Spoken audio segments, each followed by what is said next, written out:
Hi, everyone, and welcome back to Oddly Specific, the only podcast that covers everything from private equity to Pete Davidson. I am your host, Meredith Lynch, and I am really excited because I told you all that I was bringing you a good private equity interview, and I am. I have Brendan Ballou here today. He is the author of Plunder, Private Equity's Plan to Pillage America. He served as special counsel for private equity in the Justice Department's Antitrust Division. Previously, he worked in private practice, and prior to that, in the National Security Division of the Justice Department. His work has appeared in the New York Times, The Atlantic, and The Nation. And now, y'all, unfortunately for him, in Oddly Specific. Brendan, welcome to the podcast. Thank you so much for having me. Is there anything that you want to share with us just based on your, where you're coming from today as you're here as the author of this fantastic book?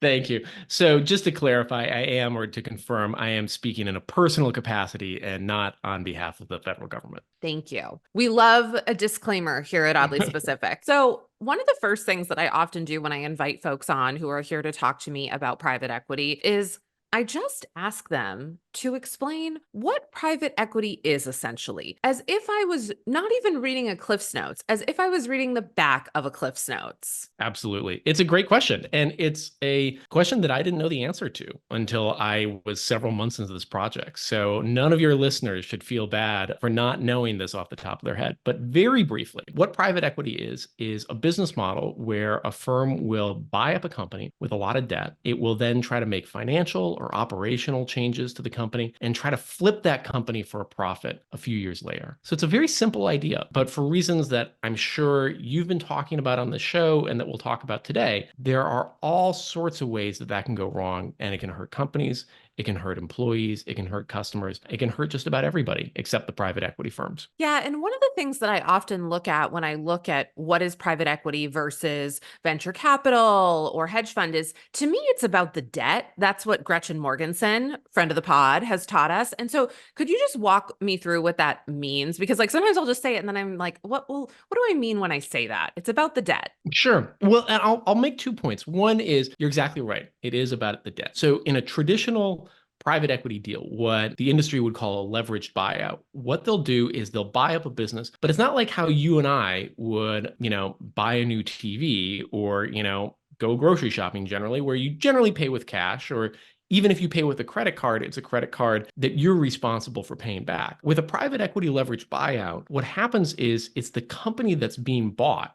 So it's the nursing home chain, it's the Toys R Us, it's, the municipal water facility, whatever it is that the private equity firm that's doing the buying, they're the ones that actually have to pay back the debt. And so it's a little bit like getting to use somebody else's credit card. Now, at the risk of going on just a little long, I want to say one of the things that I think can be hard for people that are following private equity is it's an industry that likes to use a lot of very specialized terms. And they want to make this seem like a very complicated business. And you'll start to say one thing and they'll say, no, that's not private equity, that's venture capital, or that's a hedge fund, or whatever it happens to be. The truth is that these are not very sticky terms. And in fact, a private equity firm can do the work of a hedge fund, and a hedge fund can do the work of a private equity firm. And I say all that simply to say that I hope that these terms don't intimidate your audience or make them feel like they can't understand what's going on here. Yeah. And just a friendly reminder, audience, I did need a waiver to pass college math, and yet here we are. So honestly, that's the thing. Anyone can have these conversations. It's just that private equity does love to kind of live in the shadows and thrive in the shadows. And, the term leveraged buyouts from the 80s, a lot of people are familiar with that term. And so sometimes when I explain private equity to someone, they go, oh, that me of the leverage buyouts. And I'm like, yeah, that is leverage. It is leveraged buyouts. Essentially. Would you agree with that? Oh, absolutely. It's the same thing. It's sort of funny. So, the term leverage buyouts became popular in the 80s, and then it kind of became infamous in the 80s and 90s. And so the industry stopped using the term. Then they pivoted to private equity, and now that's become sort of famous. And the interesting thing is now the leading private equity firms don't even describe themselves as private equity firms anymore. They increasingly describe themselves as alternative asset managers and the like. So don't be tricked or confused by sort of these changing words. It's often the same basic idea. Right. It's sort of just that they keep rebranding. Exactly. One of the things you point out in your book in the introduction that I really liked is you talk about what the skeptic says when they hear about private equity, right? And I get this all the time. And can you walk me through, like, let's say you're at a dinner party and you're explaining to someone this, and, how do you sort of compel people to say, no, you really got to listen to this because this isn't just, the cost of doing business. Yeah.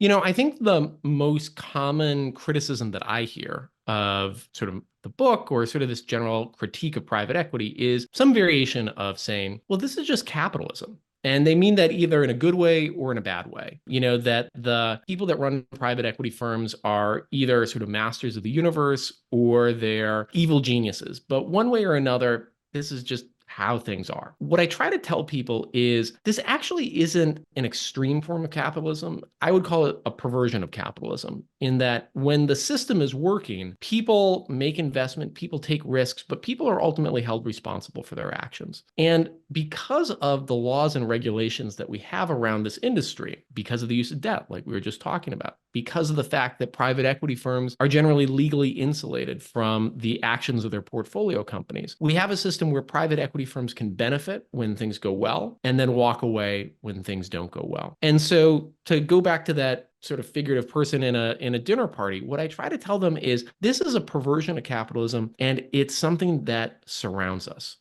you, probably right at our dinner table, where private equity firms are buying up fast food chains and restaurants and so forth. The largest private equity firms in America, if you considered them with their portfolio companies, would be the third, fourth, and fifth largest employers in the United States, after just Amazon and Walmart. The private equity industry spent about $1 trillion buying businesses in 2021, when the entire US GDP is about $25 trillion.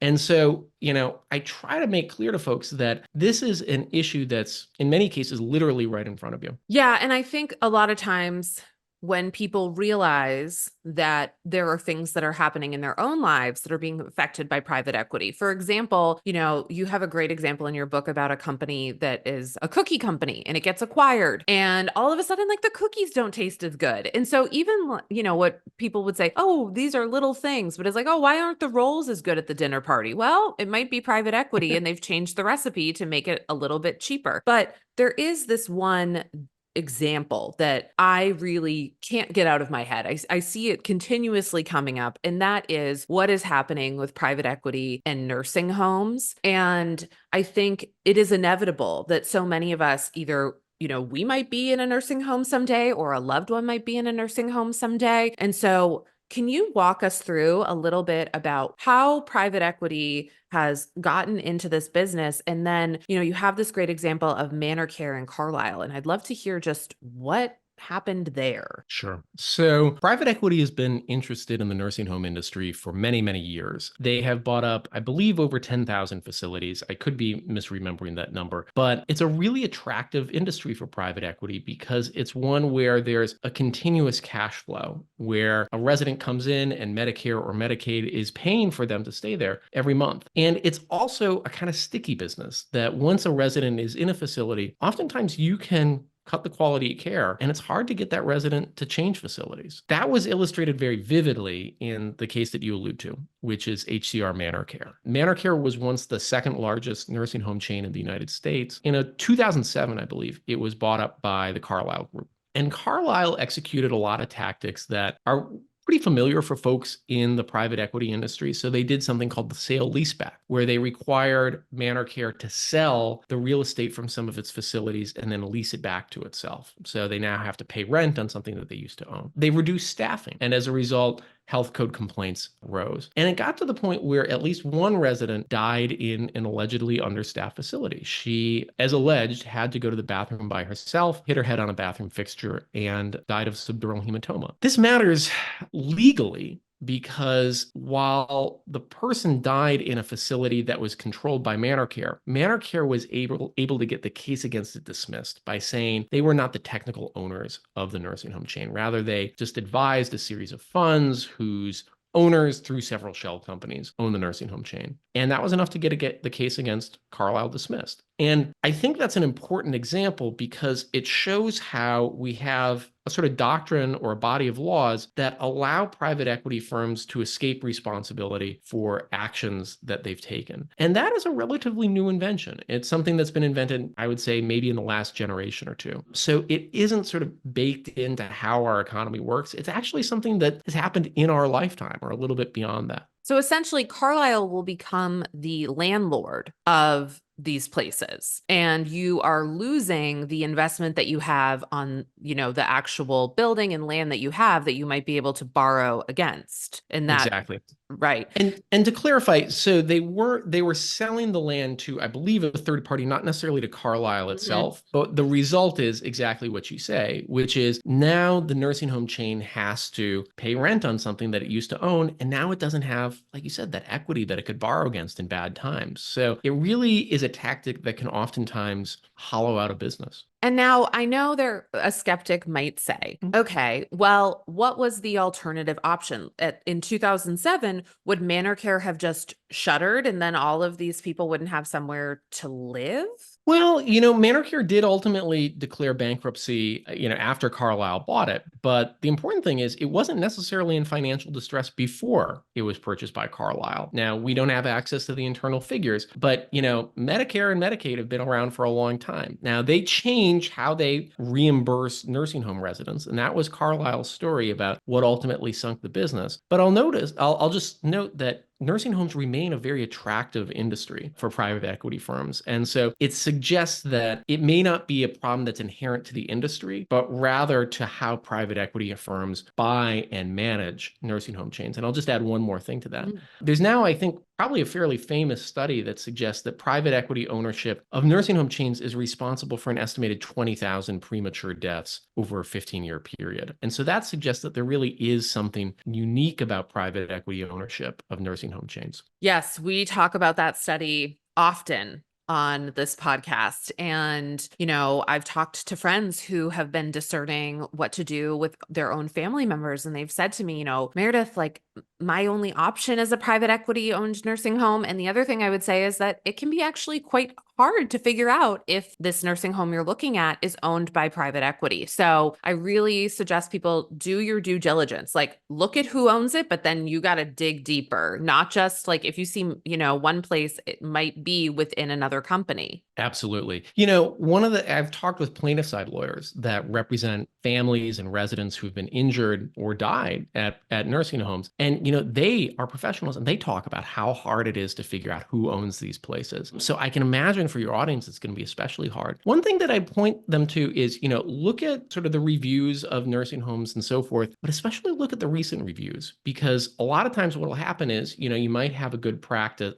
nursing home chain that's purchased by a private equity firm and then practices their change. So it's not just sort of the overall history of the nursing home that matters. It's really what's been happening recently. Yeah. And I know our friends, if you listen to the podcast often, we are big fans of PESP, the Private Equity Stakeholder Project, which I know you talk about in your book. They do great work around shedding light on this. They have a fantastic hospital tracker, y'all. So I always want to remind you that you can go on their website and they can tell you, I know it's not nursing homes, but they can tell you, what hospitals are owned by private equity, which is, that's a whole other thing that I won't pester you about today, because I really want to talk to you about private equity in Congress. And I think one of the things that your book does such a fantastic job of doing is really shining a light on the fact that, first of all, it's kind of a both parties issue. I hate to break it to all of you. No matter which side you are on, they're all sort of working with private equity. So could you just tell me a little bit about how private equity and Congress are working hand in hand? Yeah, I think that the private equity industry has been one of the most successful lobbying forces in Congress in the modern era. Private equity firms employ former secretaries of state, defense, I think the last three secretaries of treasury, former vice president, former CIA director, former senators and Congress people. It is a really deep bench. And I think that bench has helped them be enormously successful in their agenda in Congress. Probably most famously is over something called the carried interest loophole, which is a sort of obscure sounding thing, but the gist of it is simply that private equity executives often pay a lower effective tax rate than, certainly you or I do. There has been a movement to try to eliminate the carried interest loophole since Barack Obama was a senator. He campaigned on it. He tried to push it when he was president. An interesting thing is President Trump tried to end the carried interest loophole, and so did President Biden. All three of them failed. There have been some very minor changes, but by and large, it has stood. And I think that speaks to the success of the industry that 3 consecutive presidents have tried to change this and have been unsuccessful. And that's just one of a number of issues where I think private equity has had real success in Congress. I believe the industry, combined with investment firms, has contributed well over, I believe, and I may be misremembering the numbers, somewhere over $900 million to congressional candidates and elected officials, which again speaks to, I think, the importance of Congress for private equity and also the importance of private equity for Congress. Yes, I was a little, learning about the fact that the last 3 sitting presidents, 2 different parties represented, have all tried to get rid of this carried interest loophole. Do you think that getting rid of it would actually provide a lot of change in the industry? It's a really good question. I am not a tax lawyer. I have been told that sort of how compensation structures at private equity firms work has changed over time. So I don't know how important the carried interest loophole is right now. I will say, there's sort of 2 separable issues. They're related, but I think they're distinct. One is how fair our system is in treating private equity executives. Are they paying a fair tax rate? Are they being compensated too much relative to their sort of economic contribution? There's a second question of, is private equity as an industry helping or hurting the economy overall? And if it's hurting the economy, how do you fix that? So, to address the first problem, you sort of tackle that by looking at things like the carried interest loophole, really obscure stuff like management fee waivers and so forth. To tackle the second about how do you make private equity a more functional part of the economy, that really is the work of not just Congress, but regulators at the federal level, but I would also say, states and localities that can play a role in making sure that private equity firms are ultimately responsible for the actions that they take with portfolio companies, exactly like what we saw with ManorCare. Yeah. And one of the things that I really appreciate about your book is that, to be transparent, I learned about Leon Black and I was never the same. I was like, that man, keep him out of America. And he pretty much for the most part is. But one of the things that your book does is, instead of like focusing on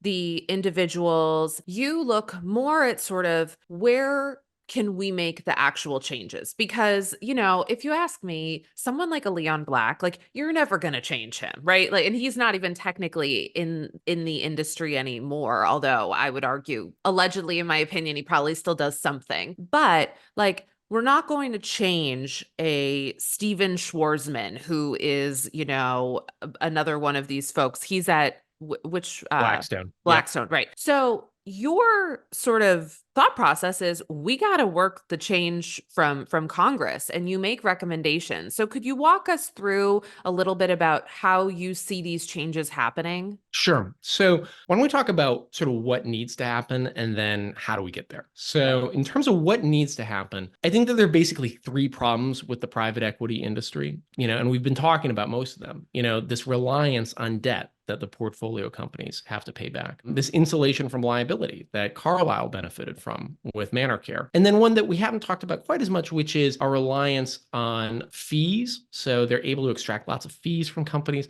Mhm. and then that they tend to invest for just a short period of time, just a couple of years. Right. Those are all really the product of various legal and regulatory incentives that we've created. And so if we can get private equity firms to think for the long term, to rely a little bit less on fees, to take legal responsibility for their actions, to rely less on debt, if you do all of these things, then private equity is going to become a much less problematic part of our economy. So that's the first part. The second part, how do we get there? Like you said, I think Congress is an avenue for that. I also think that there's a role for federal regulators to take in terms of kind of technical things about figuring out how much leverage private equity firms use and so forth. But I really think that there's going to be a lot of innovation over the coming years at the state and local level. And I'll just give you one example. We were talking about sale leasebacks earlier. A city could say, or a state could say, We won't ban sale leasebacks in our jurisdiction, but if a private equity firm comes into our state, buys up a business, does a sale leaseback, and a bunch of people lose their jobs or a bunch of patients get hurt, we're going to make sure that the private equity firm that did that is going to be legally and financially responsible for the consequences. And if you sort of connect the dots there and make the private equity firm responsible for its actions, suddenly it's going to start behaving a lot more responsibly. And I think that that's stuff that states and localities can do. That's very interesting because that's really what we saw happen with Red Lobster is they bought the land, the private equity firm. They're no longer PE owned, but what happened and then it was sold by the private equity firm. So, I think that when we also think about who ends up getting affected, it's Yeah. often some of the most vulnerable people, right? It's folks in nursing homes. It's people who are relying on minimum wage jobs. My other question for you is anyone doing this well? Is anybody doing okay out there in private equity? Is there any firm that you're like, oh, no, wait, like that's not bad? Oh, that's a great question. I can think of specific examples. I believe it's Gray Wolf Partners has done interesting work in, for instance, reviving a timber mill by relying less on debt, using equity, investing for the long term, and so forth. I can't think of sort of a specific private equity firm that is radically different just because it's kind of inherent in how the business model works. But I will say I have yet to meet a person in the private equity industry that's actively malicious.